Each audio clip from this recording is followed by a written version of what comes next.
Olá, eu sou Andréa Janaína Brito Gama Santana, professora de língua portuguesa e inglês na Escola Santos Dumont, na cidade de Cipó, interior da Bahia. Sou uma mulher parda, cabelos pretos, presos num coque. Estou com um vestido preto e sobreposto a ele um blazer bege claro. Hoje eu quero compartilhar uma reflexão muito potente, fruto dos estudos que eu venho desenvolvendo no curso sobre como a linguagem não é só uma ferramenta para se comunicar, mas um instrumento central para a construção do pensamento, da subjetividade e do nosso desenvolvimento como sujeitos históricos e culturais. Vygotsky nos ensina que o homem é um ser social, um agregado de relações sociais encarnadas em um indivíduo. Isso já diz muito sobre como nos construímos a partir das relações. A linguagem nesse processo não é só algo que usamos, ela é aquilo que nos constitui, que organiza a nossa consciência, que molda o nosso pensamento e nos permite agir no mundo. Por meio das trocas, das conversas, dos gestos e dos símbolos culturais que nos cercam, né? Vamos dando forma às nossas ideias, aos nossos sentimentos e à nossa própria visão de mundo. E é nesse processo, como explica Vygotsky, que toda função psicológica superior foi anteriormente uma relação social entre duas pessoas.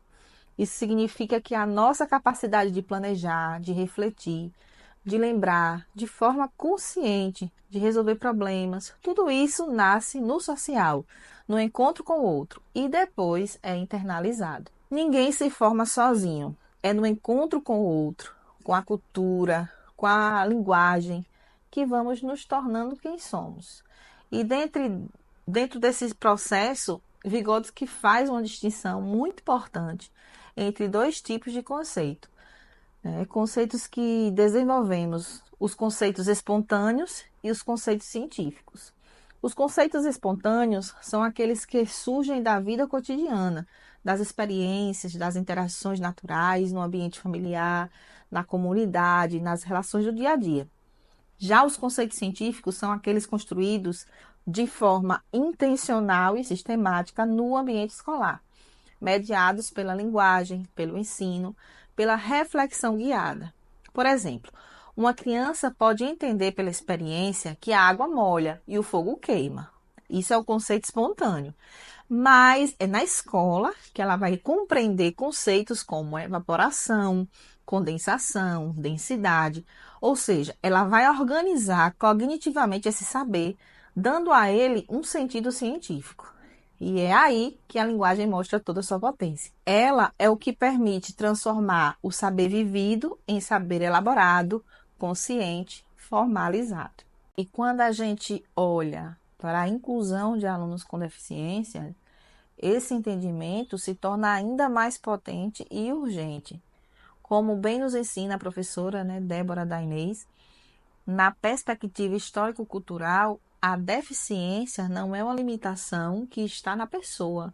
Ela se constitui na relação, na cultura, nas barreiras, sejam elas físicas, pedagógicas, linguísticas ou atitudinais.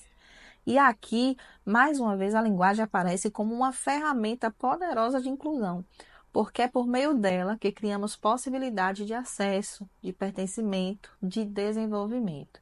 Se eu, como professora, promovo interações significativas, mediações cuidadosas, uso da linguagem para organizar, apoiar, dar sentido, eu estou sim ampliando as possibilidades de desenvolvimento de qualquer aluno com ou sem deficiência. E isso fica muito claro na minha prática.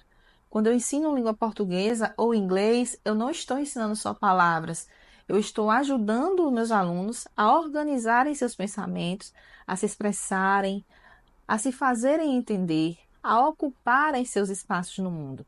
E isso vale para todos. Se eu adapto, se eu modifico a minha linguagem, se eu ofereço outras formas de mediação, com imagens, com recursos visuais, com exemplos mais concretos, eu estou rompendo barreiras. Estou oferecendo ferramentas para que aquele aluno que talvez enfrente dificuldades se desenvolva, avance, se sinta pertencente. Se tem algo que ficou muito forte para mim ao longo desse processo, é que a linguagem não é só uma ferramenta que usamos.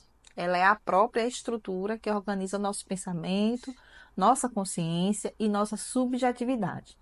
Vygotsky nos mostra que o desenvolvimento segue do social para o individual. Isso significa que, primeiro, nós formamos nossas relações na interação, nas mediações, e só depois isso se torna parte da nossa estrutura interna. Por isso, uma escola que não compreende o poder da linguagem como ferramenta de desenvolvimento é uma escola que, sem querer, mantém barreiras. E uma escola que entende isso, que cria espaços de mediação, de interação, de diálogo, de escuta, é uma escola que inclui, que transforma, que desenvolve sujeitos, com ou sem deficiência. Muito obrigada por acompanhar essa reflexão. Eu sou Andréa Janaína Brito Gama Santana, professora da Escola Santos Dumont, Cipó, Bahia, e sigo comprometida com uma educação que olha para cada aluno como um sujeito histórico-cultural em constante desenvolvimento e que entende que a inclusão não é um favor, é um direito, e a linguagem é um dos caminhos para garantir esse direito.